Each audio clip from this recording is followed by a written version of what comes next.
ഇന്നത്തെ നമ്മുടെ സ്പെഷ്യൽ എന്ന് പറയുന്നത് ബീഫ് ഡ്രൈ ഫ്രൈ ആണ്.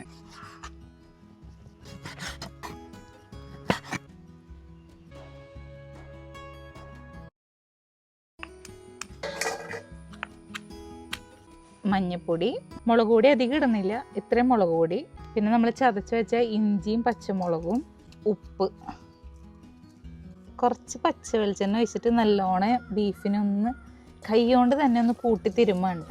അപ്പം ഇനി നമുക്ക് കുക്കറിലിട്ട് വേവിക്കാട്ടോ.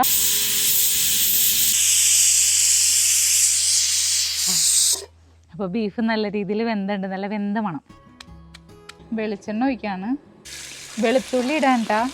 അടുത്തത് വേപ്പില, പിന്നെ ബീഫിന് ഇടാണ് പെരിഞ്ജീരകം, ചതച്ച മുളക്, പിന്നെ ഗരം മസാല,